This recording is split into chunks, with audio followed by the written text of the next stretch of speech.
तो स्वागत है आपका डिमन स्लेयर हाशिरा आग के एपिसोड नंबर 2 पे। एपिसोड के स्टार्टिंग में तमायो-सन कागुया-sama के कौवे से बात करती रहती है। तमायो कागुया-sama का प्रपोजल एक्सेप्ट करती है और अब इबुशिकी मेंशन और डिमन स्लेयर कॉर्प के हेडक्वार्टर में जाने वाली रहती है। वो सोच लेती है कि वो उनकी मदद करेगी और नेजुको की भी जान बचाएगी। फिर हमें तांजीरो दिखता है जो कागुया-sama का लेटर पढ़ता है। उसमें लिखा रहता है कि तुम ग्यू से बात करोगी और उसके नेगेटिव थॉट से उसे बाहर निकालने के लिए हमारी मदद करोगी क्या तांजीरो। मैं चाहता हूँ कि तुम मेरे लिए सिर्फ इतना करो। फिर तांजीरो सोचता है वो ग्यू-sama से बात करेगा, तो वो जाते ही रहता है ग्यू-sama से बात करने के लिए। तभी आओ-चैन मिलती है। वो आओ-चैन से हेल्प मांगता है। वो कहता है अगर कोई इंसान तकलीफ़ में हो तो हम उसकी मदद कैसे करें। आओ-चैन कहती है हम उस इंसान की मदद उससे बातें करके और उसे समझा के कर सकते हैं। तो तभी वो तांजीरो को रुकने कहती है। फिर आओ-चैन आती है और उसे ओनिगिरी देती है ताकि ग्यू-sama का मूड ठीक हो जाए। तांजीरो ग्यू-sama से मिलने जाता है। वो उनके गेट के सामने खड़ा हो जाता है और लगातार उन्हें आवाज़ देता है। फिर सीधा उनके गेट के अंदर से चले जाता है उनसे बात करने के लिए। और वहाँ पहुँचते ही वो उन्हें कहता है क्या आप मुझे ट्रेन करोगे। तो ग्यू-sama मना कर देते हैं। वो कहते हैं मैं वाटर हाशिरा नहीं हूँ, तुम मेरी मदद मत लो। मैं बाकी हाशिरों के समान नहीं हूँ, तुम यहाँ से जा सकते हो। वो यह बोलकर चले जाते हैं।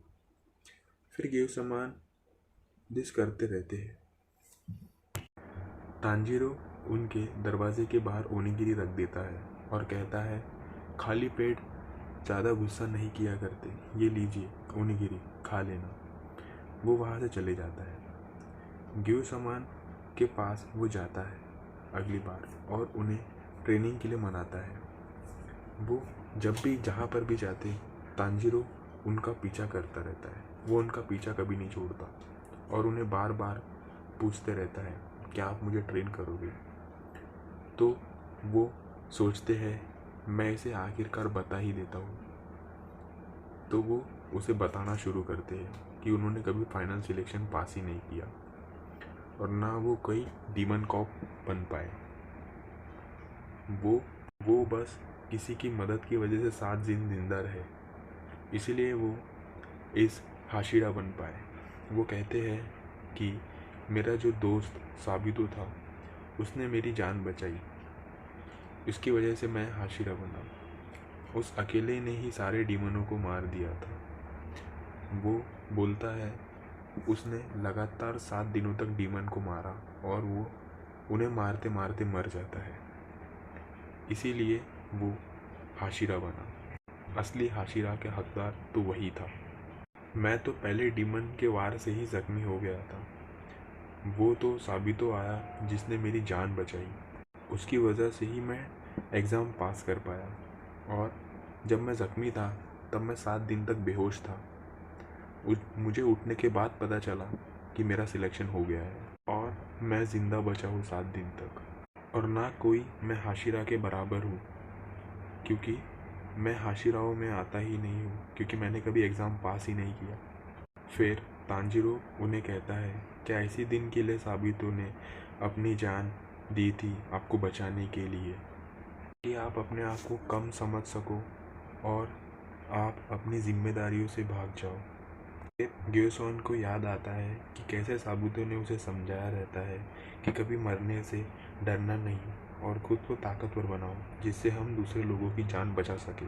और साबितो भी उसे यही बोलता है कि क्या इसी दिन के लिए तुम्हारी बहन ने तुम्हें उस डीमन से बचाया रहता है ताकि तुम हार मान जाओ और अपनी जिम्मेदारियों से भाग जाओ। ग्यू-sama की आंखें खुल जाती है। वो सोचते हैं मैं क्या कर रहा था। दूसरी तरफ तांजीरो को बुरा लग रहा था कि उसने उन्हें ऐसा क्यों बोला। वो पहले ही बहुत तकलीफ़ में थे और उसने ये बोल के उन्हें और तकलीफ़ दी। तभी तांजीरो सोचता है मैं क्या बोलूँ, मैं इन्हें कैसे मनाऊँ।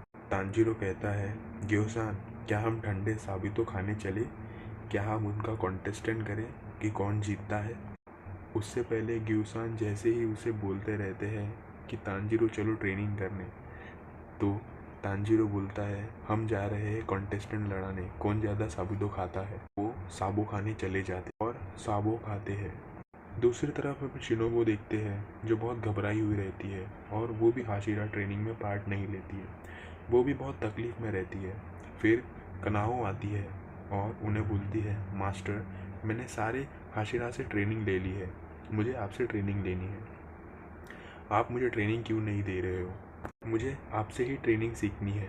तो तभी शिनोबू उसे अपने पास बुलाती है और बोलती है मैं तुम्हें कुछ बताना चाहती हूँ, मैं इतनी बेचैन क्यों हूँ, और मैं तुम्हें ये भी बताना चाहती हूँ कि कौन से डीमन ने मेरी बड़ी बहन को मारा है, और मैं चाहती हूँ कि हम उस डीमन को भी मारें। इसी के साथ एपिसोड 2 यहाँ ख़त्म होता है। इसी के साथ एपिसोड 2 ख़त्म ही होता है और एपिसोड 3 के साथ बने रहिए हमारे साथ सेंसे एक्सप्लेनिंग के साथ, और लाइक करें, शेयर करें और कमेंट भी करें और बताइए आपको हमारी वीडियो कैसे लगी।